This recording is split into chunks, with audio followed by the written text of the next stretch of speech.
All right, so we're getting into what we do and what are proto-OKNs. Lew, you were explaining that a bit earlier. Open Knowledge Networks. The National Science Foundation is a series of acronyms that really need their own knowledge graph, ideally. So Open Knowledge Networks are a series of very large knowledge graphs that are going to be tied together and leverageable as one or many by people, companies, or AI themselves. Do we want to add more on what they are? Maybe it's a good time to speak about the different areas. Yeah. Sure. As I mentioned, the National Science Foundation and also the NIH, the Department of Defense, NASA, NOAA, USDA, all of the federal agencies that sponsor research, that create all the knowledge, that pay for it, are all seeking places to organize and share this knowledge. And so knowledge graphs are coming up, and they wanted to create lots of organizations, and the government wanted to create a knowledge graph. The NSF saw this need that maybe we should share them on a similar fabric so they could be interconnected a little bit better. So there are 15 projects in the NSF Open Knowledge Network initiative. It's a prototype Open Knowledge Network. So you can look up proto-OKN, you can see them in more detail.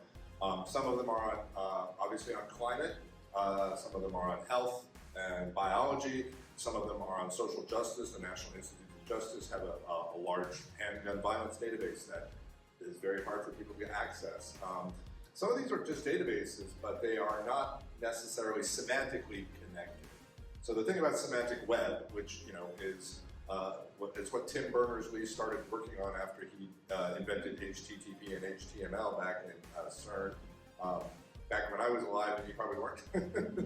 But the idea is that you want to have machine-readable data on the web. So there's URIs for all your nodes, and you can actually find schemas that talk about these entities have a particular relationship between them.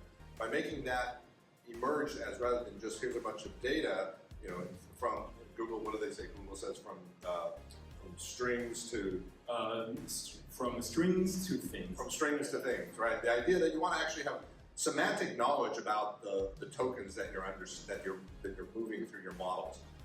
That's what the knowledge graphs do, and between the social justice items, the health, climate, there's a huge amount of data that's slowly getting integrated. This is very early stages. Like, it's a big 4-year project to create a prototype.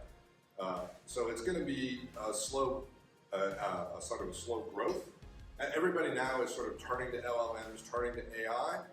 This might be a time for you to consider turning away from that crowd, or maybe using using what you've learned from that to move in a direction that might actually be a future organizing principle for human knowledge.